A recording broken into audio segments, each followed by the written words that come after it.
E aí, galera, beleza? Tudo bem? Estamos aqui então para corrigir a prova PUC Verão 2020, melhor parâmetro para 2021. Vamos imediatamente então para o compartilhamento da tela, começando com a primeira questão, a questão 21 da prova, que trata sobre um pequeno artigo referente à questão da filosofia e descoberta da verdade. A primeira questão é interpretação. Tá? O cara te pergunta sobre o conteúdo e composição do texto, é correto afirmar que a utilização da primeira pessoa determina que o texto foi escrito por um filósofo. Bobagem, né? Primeira pessoa do plural pode aparecer em praticamente qualquer tipo de texto, qualquer gênero textual. Descartamos a primeira. A verdade não está nas dúvidas. As dúvidas vão suceder à descoberta da verdade. Elas vão provocar, vão suscitar a descoberta da verdade, mas a verdade não está nelas especificamente.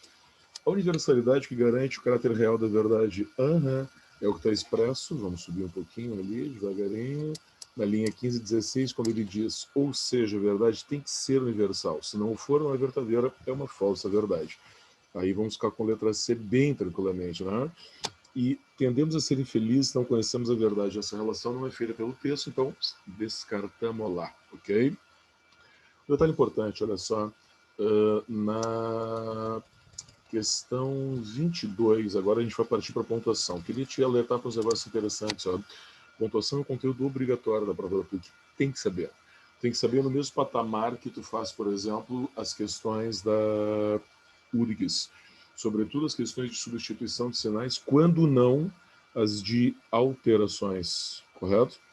Então vamos dar uma olhadinha nas perguntas que a questão 22 te faz bem dentro desse patamar, tá? Primeiro, o cara quer inserir 2 pontos depois de perguntamos a linha 2 sem prejuízo do texto. Cara, dá uma chegadinha ali na linha 2, o cara vai fazer assim, ó. Já nos perguntamos o que é verdade, já nos perguntamos 2 pontos o que é verdade. Nossa, isso aí é o princípio da aula da frase fragmentada, né? Perguntamos é um verbo transitivo direto.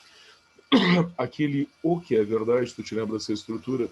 É um o pronome demonstrativo, acompanhado de um que pronome relativo. Nos perguntamos aquilo que é verdade, que faz o papel do objeto direto. Não pode colocar vírgula entre o VPD e o AD, o que dirá 2 pontos, né? Esse é o erro clássico da fragmentação, inclusive com os próprios 2 pontos. Que o cara acha que a complementação, lembra dessa parte da aula de 2 pontos também? A complementação vai exigir os 2 pontos, tá? Nada a ver, frase fragmentada. Olha a segunda. O ponto final, depois de universal, da linha 16, poderia ser substituído por vírgula. Princípio básico também dessa aula. Eu não posso substituir ponto por vírgula, vice-versa, né? A menos que o sinal original esteja errado, correto? Então vamos fazer também a segunda, porque está na mesma linha. A vírgula depois de verdadeira poderia ser substituída por 2 pontos. Vamos lá na linha 16, aqui o cara diz assim, vou ler primeiro o que vem desde a linha 13, 14. Porém, para ser verdade, é necessário que todos a duvidarem cheguem ao mesmo denominador comum, ou seja, a verdade tem que ser verdadeira, aí o ponto está correto, porque vem terminando uma frase completa agora. Aí tu tem, se assim não for, vírgula, não é verdadeiro. Aquele se assim não for é uma subordinada, condicional, adverbial, correto? Mas logo depois não é verdadeiro, tem uma frase completa, ou seja, eu tenho 2 frases completas, então aquele ponto é obrigatório, não pode ser trocado. Então, está errada. A segunda também. E quando ele diz que depois de não é verdadeiro eu posso fazer 2 pontos, como eu tenho uma frase completa em não é verdadeiro e outra em é uma falsa verdade, eu posso tranquilamente fazê-lo ali, porque são 2 frases completas e eu acho que a segunda, né, explica o não é verdadeiro. O que é não verdadeiro? Uma falsa verdade. Então, olha só, nós ficamos com, já passamos pelo 21, que é C, e na 22 vai dar 1, 2 e apenas essa 3 correta. Então, na 22 nós vamos ter a letra B, apenas 3. Tranquilo? 23, pessoal, é uma questão de nexos com tempos verbais, ou seja, uma pergunta clássica para a qual tu te preparou também pelas provas da URGS. Eu vou lá e troco o nexo, dou uma olhadinha para ver qual é a situação do nexo, e se o nexo estiver correto, eu também devo analisar o tempo verbal. Então, vou te lembrar, há um terceiro acréscimo aqui de matéria, que são as orações reduzidas. Então, eles usam nexos, usam orações reduzidas, mas a solução vai ser pelo tempo verbal. Por exemplo, na letra A, tá?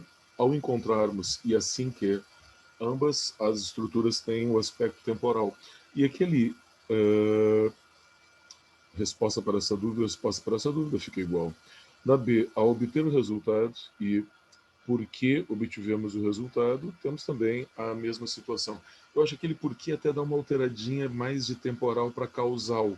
E na D, ao duvidarem, quando duvidarem também. Mas ainda assim, mesmo que nós tenhamos essa dúvida, na alteração da B, na alteração da C, perdão, para ser verdade, para que fosse verdade, se nós formos a linha 13, tu vai ver que não dá.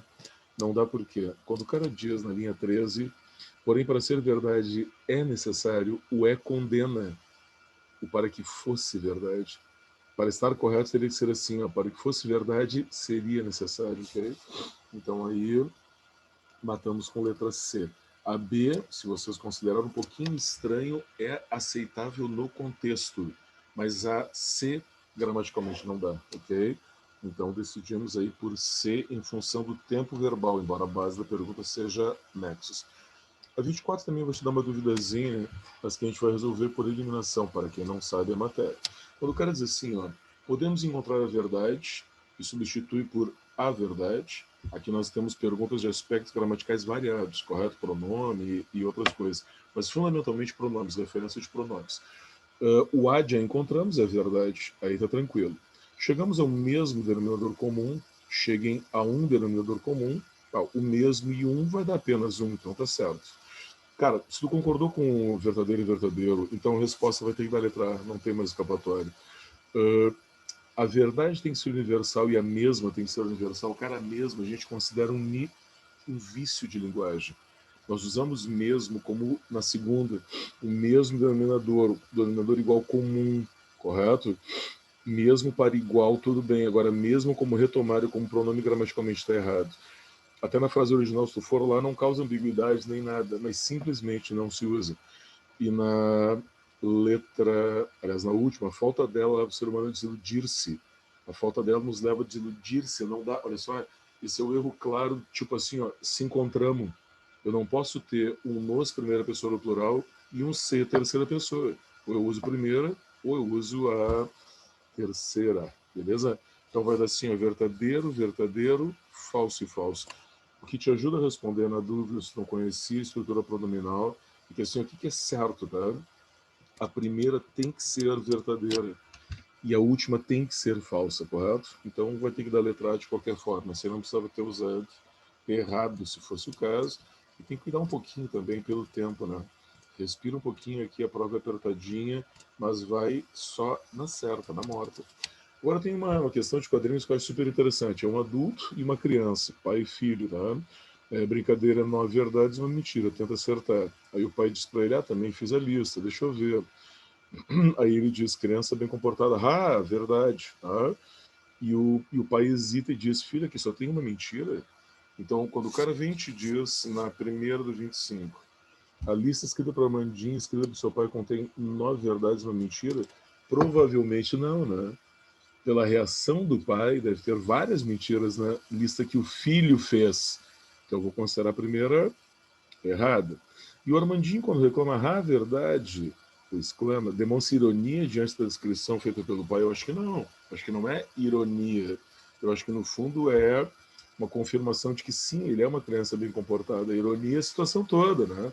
A gente está desconfiando que não, né? Porque ele deve ter escrito várias mentiras no texto. Mas a frase dele não é irônica, é uma concordância com o pai. Essa aí deve ser a mentira da lista do pai de que ele é bem comportado, correto? Então, 1 e 2 errados, acho que vai dar 3. A pergunta do pai no último quadrinho põe em dúvida a lista de verdades apresentada pelo filho. Exato, né? Na realidade, deve ter muito mais mentiras. Então, ficamos com 1 e 2 erradas, apenas a 3 certas. Ok. Chegamos no texto 3 da prova, que, se tu não te lembra, não conhece, é do JJ Camargo, famoso médico aqui de Porto Alegre, o cara que fez o primeiro transplante de pulmão da América Latina e que escreve regularmente crônicas do caderno de saúde da Zero Hora. Isso vai nos ajudar a responder a questão 30, tu já vai ver. Aí quando ele diz, na questão 26, agora aqui questão de verbos, tá ligado que a tríade, a trinca de questões mais relevantes da prova da PUC está toda aqui, né? Nexos, verbos e pontuação, correto? Aparecendo ora isoladamente, ora numa faixa em comum, ok? E perguntas bem variadas sobre cada uma das questões, né? Por exemplo, considerar e enunciar na letra A são pronominais? Sim, é. Como é que ele usa, né? Ele se anuncia, ele se considera, eu me anuncio, correto? Considero a mim mesmo. Esses pronominais aí exigem o emprego dos pronomes se, me, te, nos e vos, correto? E quando o cara diz assim, eu me considero, qual é o tipo de complemento? Ele se anuncia, qual é o tipo de complemento? É considerar alguém, anunciar alguém, é o de. São dois verbos transitivos diretos, em que o pronome faz o papel de objeto direto, ok? Lembra? É a voz reflexiva, velho. Eu considero a mim mesmo. A estrutura clássica da reflexiva, como é que é? É o VTD, o pronome no papel de OD, fazendo a função do objeto direto. Tranquilo? Muito bem. Não é a voz passiva sintética que tem que ser partícula passivadora. Justamente é a outra voz. Eu acho que essa aqui já vai matar a questão, hein? É a letra A na 26. Por que as outras estão erradas? O modo imperativo, quando empregado nas falas do oncologista do paciente, expressa uma ordem. Não, quando o paciente diz volte para o Brasil, não é uma ordem, é um conselho, é uma dica. Esse lugar não é bom para ti. Formas verbais que indicam processos não concluídos estão ausentes do texto. Cara, formas verbais que indicam processos não concluídos, como é que é o nome desse tempo verbal? Pretérito imperfeito, ok? E o pretérito imperfeito, tu vai concordar, está perfeitamente presente em vários momentos aqui. Eu vou te dar uma frase só, porque uma já mataria, tá? Que é nevava. Na linha 23, nevava quer dizer que continuamente estava nevando enquanto toda a crônica se desenrolava. Então tá, tem N outros, né? A gente não precisa se cansar procurando, mas é sempre assim, ó, se o cara diz que está ausente, então não pode ter nenhum. Achei um, matou. E a forma verbal iria e não iria dormir expressa uma dúvida. Não, a dúvida talvez pareça um pouquinho do provavelmente, né? Iria o futuro do pretérito, não expressa dúvida, correto? Na realidade, é quase como se fosse uma transcrição de discurso, né? Ele disse que não irá dormir, então lá naquela hora ele disse que não iria dormir, beleza? Muito bem, então ficamos com a letra A, questão boa. Olha a 27 agora, que vai mudar um pouquinho de expressão para sentidos conotativos, tá? Vocês lembram que a pergunta aqui é qual tem sentido figurado. O receita não, né? O médico entrega uma receita médica para o paciente, então não tem, tiramos a um, já matei metade das alternativas. E o rocha, me considero uma rocha para dor, é claro que é uma metáfora, né? Uma metáfora de ser forte, correto? Uma fortaleza. Discussão, quando o cara diz médico encerra a discussão. Pessoal, discussão não precisa ser necessariamente uma coisa agressiva, né? Aí são duas pessoas conversando, correto? Discutindo, argumentando, então aí não tem linguagem figurada. É certo que a 2 tem. Se a 3 não tem, já me deu o gabarito da letra D tranquilamente, né? Mas só vamos lembrar, né? Britadeira cruel significa uma coisa que te agride, não é? Na linha 27, ali a verdade pode ser uma britadeira cruel. O olhar vazio quer dizer desamparado, triste, né? Também é conotativo. E o frio, este lugar é muito frio para você, não tem nada a ver com o fato de estar nevando, como eu mencionei antes, né? É um lugar não acolhedor, um lugar de relações frias, correto? Então ficamos aí com 2, 4, 5 e 6. Apenas a receita e a discussão não eram coloquiais. Curiosamente, se a gente estivesse fazendo mais análise desse texto, são as duas frases do médico, né? Que é o foco desse texto do Camargo, a frieza com o qual o médico trata o seu paciente que tinha câncer. 28. Vocês são ligados, nós já fizemos as outras correções da PUC, uma pergunta como essa que interessante, né? Cujo fundamento é classes gramaticais. A pergunta é assim, eu vou mudar de sentido, vou mudar de posição, e quero ver se muda de sentido a relação das palavras. O que tu tem? Muito básico. Pessoal, isso é o módulo 14. Classes gramaticais de transformação. Pergunta que a Urix também adora. Se eu digo verdade cruel e inútil, e digo cruel e inútil verdade, muda de sentido ou não? Verdade cruel e inútil já está numa linguagem conotativa, lembra? A tendência quando vem para frente é adquirir um sentido mais conotativo. Mas já tem um sentido conotativo, então eu não posso gerar um novo sentido. A mesma coisa, tumor agressivo. E fase avançada, avançada fase não vai me dar diferença. E nesse segmento da letra D, palavras desprovidas, desprovidas palavras, o cara foi muito sacana, porque ele pegou uma diferença que envolve também regência. Se tu puxar muito da memória, tu vai lembrar de uma questão que nós fizemos exatamente assim, ricas coleções de livros, coleções ricas de livros, exatamente o que o cara está metendo aqui na letra D, quando ele diz assim, ó, olha a linha 26 do texto, as palavras desprovidas de afeto podem ser uma brincadeira cruel. Tá? Palavras desprovidas de afeto, tu está vendo que são palavras, o núcleo, substantivo, desprovidas de afeto. Ok? É desprovidas de afeto. O de afeto é complemento nominal de desprovidas, recebe a regência de desprovida de alguma coisa, ok? Se nós invertermos, seria assim, ó, desprovidas palavras de afeto. Agora, ele está dizendo que as palavras são de afeto. A alteração de regência, exatamente isso que nós temos, aquela questão, muda obrigatoriamente o sentido, correto? Até o desprovidas perde um pouquinho lá o seu sentido original, desprovidas palavras de afeto, fica só desprovidas palavras e não palavras desprovidas, correto? Então aqui ficamos com letra B, Dinamarca, difícil a questão. Só te lembra, na hora que a coisa apertar muito, okay? Muito, quando tu tem alteração de regência, fatalmente muda de sentido. Ou tu cria uma ambiguidade ou uma mudança de sentido, beleza? Na 29, nós voltamos à questão de nexos, porque a pergunta é assim, ó, a relação de causa e efeito, de causalidade, é estabelecida em quais ideias, tá? Vejam primeiro, o cara tinha um tumor agressivo de pleura, então qual é a relação de consequência ali? Vivia seus últimos meses, ok? Causa e efeito. Na segunda, me considero uma rocha e o médico responde, não subestime a dor, é uma relação de negação.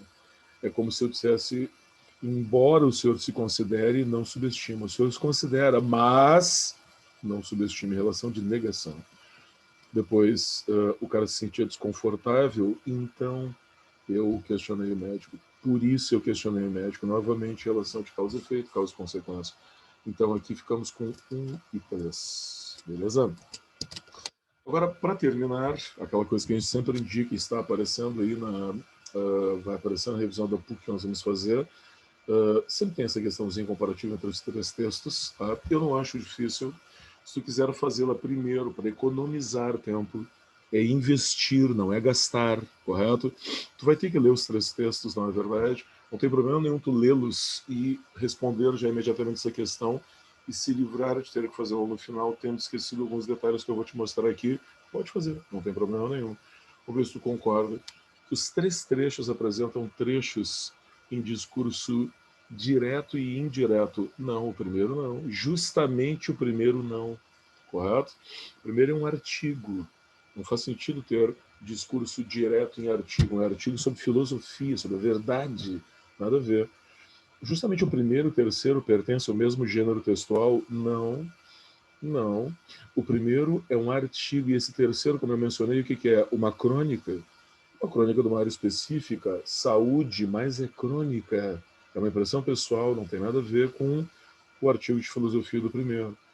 O efeito humorístico do texto 2 corrobora com a definição de verdade do texto 1, claro. Quando o pai e a criança discordam no quadrinho, eles ensejam a ideia da verdade consensual do primeiro texto. O fato de eles discordarem me dá a ideia de que não há consenso nessa questão da verdade. Ok? E, finalmente, o texto 3 narra um episódio entre o professor e aluno, ambos cirurgiões, e o paciente. O foco central do negócio é o paciente, não dá para esquecê-lo. Certo? Muito bem. Essa prova ela é, pessoal, se tu me perguntar, de nível de dificuldade mediano. Ela era gabaritável ou não?